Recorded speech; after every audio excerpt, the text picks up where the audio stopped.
everyone, Darkside Phil here, and welcome to the weekend preview for January 16th, 2012. Now, technically, yeah, this is the weekend preview, but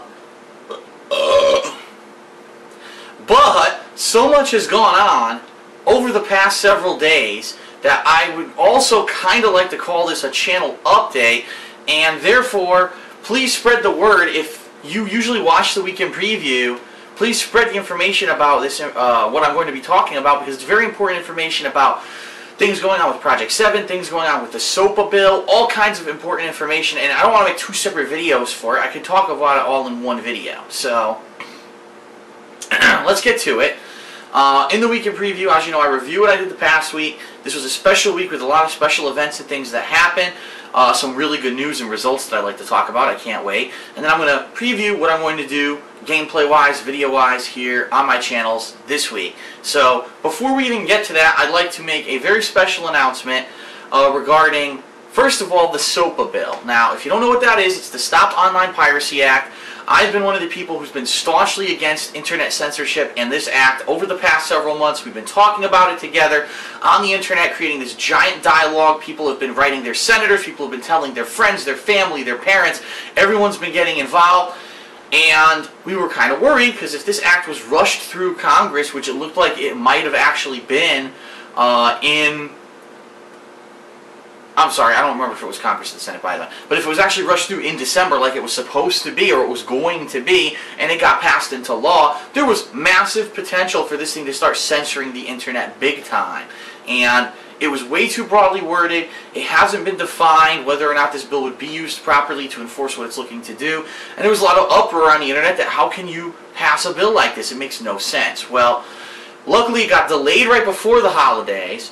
Enough stir was finally brought up amongst the holidays that people have finally stood up and said, no, fuck this, we're not letting this bill pass. And finally, just this past weekend, the White House stood up and publicly announced that they are against SOPA, and they will veto any kind of overreaching, crazy censorship of the internet if it gets to the desk of the President Obama. So that was an amazing, swooping statement from the White House. We are very pleased. All of us who have been people opposed to these bills are extremely pleased that this has happened.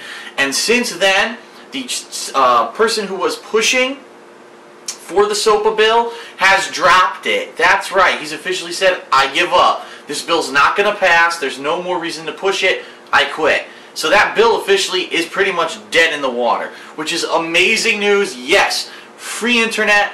Don't have to worry about internet censorship or anything like that.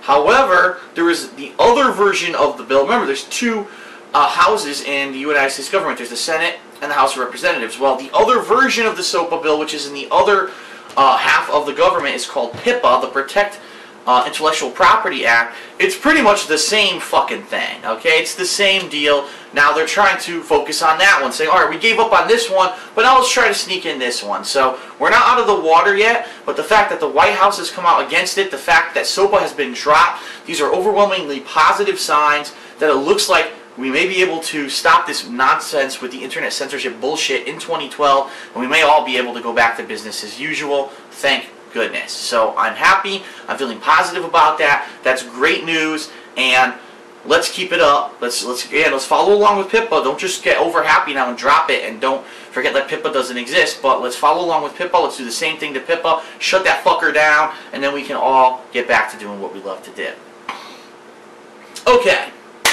Outside of all that, okay, I want to talk about Project 7's pilot episode, which premiered here on DSPGaming on Saturday. Within 2 days, it's received 100,000 views, over 3,800 thumbs up or likes, whatever that's called on YouTube, over 2,000, I think it's like 2,500 comments, something like that, and it's basically overwhelmingly positive feedback. My Twitter's blown up. I mean, everything is, I had this weekend off because I took off some personal time, so I wasn't really following along, and then finally taking a look and saying, wow, people really like what we put out. And yeah, we understand it's a little bit on the short side, but this was the pilot episode, and now we know exactly, for the amount of work that we put into it, how long of an episode we can put out, and we're going to aim to probably do around 10-minute episodes from now on.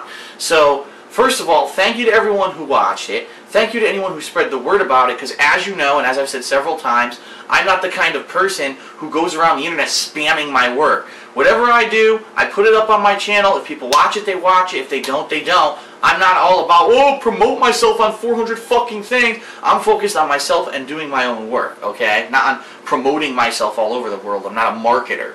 And the fact that within 2 days this thing's gotten 100,000 views, I'm sure there's going to be aggregate views going on and on as people go back to watch it. Let's say when episode 2 comes out, a lot of people might have only seen that one for the first time, never saw episode 1. They'll go back and watch episode 1. There'll be people who maybe want to watch it again to refresh themselves. Some people maybe were busy this weekend and they're going to be watching it this week. So I fully expect that the views on this video are going to go up and up. Thank you to everyone. Overwhelmingly amazing positive response. We're thrilled. We couldn't be more thrilled with the response that we've gotten, and we are kind of now renewed. We're redoubling our efforts, and very soon we're going to be working on episode 2, which we plan on putting out by the end of February. Where again, we're trying to put out 1 episode a month this year, and so that's our goal, to get another one out sometime in February. Okay? Now, a couple important news things regarding Project 7. First of all, Project 7 t-shirts were available at MagFest, but no one knew what the fuck Project 7 was at that point. So I can't blame anyone for not knowing, and not very, I'll be honest, very few people bought t-shirts at MagFest from us. You know, they were there more, we were explaining what the project was, and we went to the panel, a lot of people went to the panel, and I don't blame people for not trying to buy merch for a new series that they hadn't necessarily seen yet. But what this means for you is that if you weren't at MagFest, or if you were at MagFest and did pick up a shirt and now you're interested in it, guess what? We have all the shirts and they're all available. So what's happening right now is OJ is actually going to put a special area on his website, geekfiregifts.com, for the ordering of Project 7 merchandise, including the Project 7 shirt that has the logo of all 3 of us with the Project 7 splash logo, also the Deathface t-shirt, and also the John Rambo Presents the Show t-shirts, which he wears during Project 7. Those 3 different t-shirts will be available on geekfiregifts.com. I'll give you more information as available. In fact, I just, like 15 minutes ago, sent John Rambo the logos and the information on how many shirts were ordered and all that, so that he can put that information onto the website, and we're hoping to get that live sometime this week. I'll give you more information when that's available if you want to order a shirt, and yes, we will be shipping internationally. Okay? Alright, so one other thing regarding Project 7, because a lot of people have posed this question since the release of the episode on Saturday. And now that people have now seen it, they have a grasp of what the series is going to be. A lot of people have actually asked me, gee Phil, you always said that your style of videos, as your playthroughs or whatever, doesn't really fit the Machinima or Machinima Respawn, you know, archetype. It's not that one kind of video. Well, guess what? Project 7 is. It's a comedy kind of series. It's got cool graphical effects. It's got things that maybe a mainstream person who doesn't just watch your playthroughs, it might appeal to them. Are you considering putting Project 7 up on Machinima or Machinima Respawn? The answer is yes, I am. I wanted to debut it here first on DSPGaming, where I knew everyone would know where to get it, but I have now contacted Machinima, and I'm waiting for their response to see if I can possibly get that episode up over on Machinima or Machinima Respawn this weekend. If I can, here's my philosophy going into it. We've already got 100,000 people who have watched it and love it. We already got people leaving massive positive comments, so our job is done. We did a good job with this first episode. We're going to put all of our efforts into making a really good second episode. If we put this episode, this pilot episode of Project 7 up on Machinima Respawn, and no one likes it, and it gets 10,000 views and fizzles out into obscurity, no skin off my back, right? It's already popular. It's already getting popularity and views on my channel. What's to lose to putting it up on a mainstream channel like that and to see if anyone likes it? And worst case scenario, if one person sees it over there and says, hey, I like it, and comes over to my channel and discovers it and discovers all of my content, then mission accomplished, right? So we're going to try to get it up on Machinima, hopefully this weekend, but I don't know. I haven't talked to them about putting stuff on one of those, you know, on Respawn or anything like that in 100 years. And I don't know if they already have a schedule of videos that are going up this weekend, and therefore they wouldn't be able to get up, but I will keep everyone in the loop.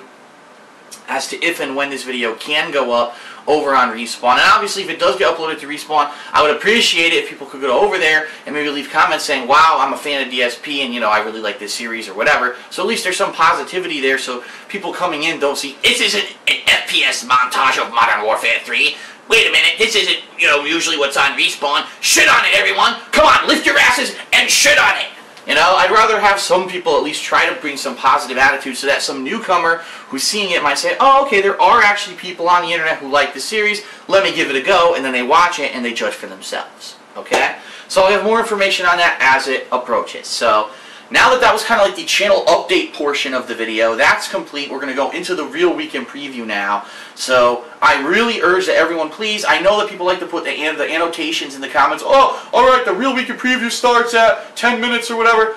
Please say, watch the shit before it first, because all that stuff about SOPA, PIPA, and Project 7 is really important, and I want everyone to know about it, okay? Alright, so, getting back to the swing of things. First of all, what did I do this past week? And what's coming up this week. This past week was a unique week because we had attended MagFest in Maryland, which is a music and gaming convention held in National Harbor, Maryland, and we had a blast. We went to concerts, we sold merch, we signed a whole bunch of stuff, we held our very first panel and did the debut of Project 7's pilot episode there at MagFest. We played video games, we ate food, we went to the nation's capital and checked out a whole bunch of the national monuments there. We went to Jane Silent Bob's Secret Stash. We saw the quick stop from Clerks in person. We did a shitload of stuff. All that footage is here on DSPGaming in the MagFest 2012 playlist. Check it out. You're going to have a blast if you haven't had a chance to check that stuff out yet. It's really interesting. Keep in mind, there's also footage of MagFest over on John Rambo's channel, John Rambo Presents. He has his own montage of his own footage, which is pretty funny, and different from mine, by the way. It's not like you're seeing the same things twice, so check that out as well. Okay. Then when I got back from MagFest, I did a pretty big variety of stuff. First thing I did is I played Ninja Gaiden, or Ninja Gaiden, however you want to say it too, right here. This is a game that I picked up at MagFest 2012 for the NES. And when I was a kid, I played this game and it kicked my fucking ass because it's hard as hell. And I never beat it as a kid. I saw it at MagFest. I said, God damn it, I'm beating this game. And last week, I played it and I beat it. I finally beat it. It defeated me as a boy. As an adult, I kicked its fucking ass. Ninja Gaiden 2 is in the bag for me. Fuck it, I beat it. So tough titties to Ninja Gaiden. Yeah. That's damn straight. So anyway, okay. So anyway, that was Tuesday. On Wednesday, I played the survival horror game Amy for Xbox Live Arcade and PlayStation Network. Unfortunately, Amy is one of the worst games ever made because halfway through the game becomes insanely repetitive, trial and error, even though they don't give you proper checkpoints and don't let you save your game, forcing you to replay endless minutes of the same gameplay over and over and over and over without explaining to the gamer exactly what you're supposed to do to survive. The game is balls, but the footage is pretty fucking funny. Check it out for yourself and judge. I also did a Hateful Truth review, so check that out. Amy, okay? Then on Thursday, I said, well, I couldn't beat Amy because the game's a stinky piece of shit, so I played a couple different things. I first did the Final Fantasy 13-2, yeah, I know this sounds weird, it's 13 Part 2 demo, and I actually liked it. I actually think that they improved a lot from the first Final Fantasy 13 game, although the feedback that people are giving is unless you played the original Final Fantasy 13, the demo is fucking confusing as hell because they really don't explain anything in proper detail, and that's absolutely right. The gameplay of Final Fantasy 13 is very confusing at first until you figure out exactly what you're supposed to do with the paradigm shifts and how they work and all that. Now, if you played Final Fantasy 13, Part 2 is a no-brainer. You're going to jump right in, feel at home, and enjoy it, but it really does a good job, the demo at least, of explaining for newcomers how to play the game. So I understand people are playing the demo and getting frustrated. I agree with you. I think that they should have done a better job. That being said, I did play the first one. I played the demo of the second one. I enjoyed it. The demo was actually really long. It was 8 parts, and I could have probably even gone further if I wanted to grind and I wanted to level up my monsters and I wanted to do more of that stuff, which I didn't do because it's just a demo. I'm not going to go crazy doing all that stuff. I'll worry about that when I do the normal playthrough of the game later this month. So that that was really interesting. And just to let everyone know, when I do play Final Fantasy 13 Part 2, it will be here on DSPGaming. There's no reason for me to do it on that Final Fantasy channel that I created several years ago for the original game's playthrough, simply because I'm not worried about getting copyright strikes or false copyright claims against me anymore, because Machinima has my back. So it actually makes even more sense for me to do it on this channel than that channel, because if I did get anything against me, Machinima will clear it up for me. Okay. Then I played the Asura's Wrath demo, which was only 2 parts, was pretty damn fun. The game's looking really interesting, although a lot of people seem to be complaining that it looks like it's a lot of quick time events. I don't see what the problem is with that if the game is fun. And for the demo that I played, I thought the game was interesting and fun, so definitely check that out as well on DSPGaming. And then, I took time off. Finally, I was the time off that I wanted to originally take in December, and I gotten sick. I finally took it off now in January. By the way, it was great. I'm well rested. I'm ready to go back in gung-ho head first into gaming this month, because there is going to be a lot of stuff that I want to do, which I'm about to talk about. And I'm excited. So I enjoyed my time off. Thank you to everyone who gave me well wishes during my time off. And this was the perfect time to debut Project 7's pilot episode, because for 2 days it's been the only video on my channel. It got an overwhelming amount of attention. Again, 100,000 views in only 2 days is an amazing amount of views. I'm thrilled. I'm excited. Awesome. Thank you everyone who watched it. And like I said, I'll be trying to get that on Machinima Respawn, and I'll have more information about t-shirts and such shortly. Okay, so now all that is done. What will I be doing this week? Well, number one, on Tuesday, a DLC for Saints Row the Third comes out called Super Genki Bowl, and this is going to be a story-based DLC for Saints Row the Third. I loved Saints Row the Third. It was one of my favorite games of the year. It actually made my top 10 games of 2011. I can't wait to go back for this DLC. I'll be checking that out on Tuesday as long as it's out. And the reason I say that, there seems to be a pattern of these DLCs are somehow coming out a little bit late. And so if it's out on Tuesday, I'll be playing it. If not, I'm going to have to do something else. And the question is, alright, even if it is out on Tuesday, and I'm sure it's only going to take a day to beat, what's next? Because I do have the rest of the week. Well, a little while ago, I bought a game called Metal Gear Solid HD Collection, and I think this is the perfect time for me, for the very first time, to experience Metal Gear Solid 2 Sons of Liberty and Metal Gear Solid 3 Snake Eater, because I never played them before. So, how better to do it than to play through these games and to, I know the cutscenes are fucking insanely long, not only for the first time to maybe understand the full story of what's going on with Metal Gear, but also to fucking rip on Kojima for his long-windedness and hilariously long dialogue and cutscenes. So, I think that's what I'm going to do. So, tentative schedule, Saints Row the Third DLC on Tuesday. Then I'm going to jump into Metal Gear Solid 2. We'll see how long it takes me to beat it, because I know it is a long game because of the cutscenes. Saturday, John Rambo will, I believe he will be coming over. I have to confirm that, but I'm almost positive he's coming over this weekend. We're going to do a new episode of Smart Guys, which we haven't done in several weeks. So we're going to catch up on all the wrestling gossip, including the return of Chris Jericho, the return of Kane, and the horror movie storyline, and basically how horribly fucked up WWE has done over the past couple of weeks with their product. They suck. But we'll talk about that on Saturday. And new co-op gameplay. I'm not sure what it's going to be yet. We actually have some leftovers that we haven't gotten to that we're looking to possibly play. It may be something that's been on the shelf for quite a long time. We never got to it. It may be something completely different that you're not expecting. But we will have some co-op for you on Saturday. And a lot of people have been asking me, Phil, the Royal Rumble pay-per-view for WWE is coming up. Are you going to simulate that pay-per-view in WWE 12? And the answer is absolutely yes, because that's going to be funny as fuck, just like the other matches were that we simulated. So expect, as we approach the Royal Rumble, some simulated matches of the Royal Rumble. John Rambo and I will be doing that. So that's this weekend, and then depending on how long it takes me to beat Metal Gear Solid 2, maybe I'll start Metal Gear Solid 3, and that'll move us into next week. Next week, we've got Silent Hill HD Collection, and maybe some surprises. I will be talking about that in next week's Weekend Preview, but for now, we're back on track with lots of content. Saints Row the Third DLC, Metal Gear Solid HD Collection. We're going ahead full throttle. I'll have more information about Project 7 as it comes up. I'll have more information on Pippa as it comes out and is made available. Thank you, everyone, for an amazing weekend where I was able to relax and come back and get all this amazingly positive feedback and see how successful Project 7 has become. Thank you, We can only become better from here. This is an amazing start for 2012. Let's get to it, into the new games. All right, let's do it. So thanks. I know this was a super long weekend preview, but it had a lot of important information. Please spread the word about it. The people should watch it because of all the information contained in it. And I will see you for new gameplay this week. Thanks.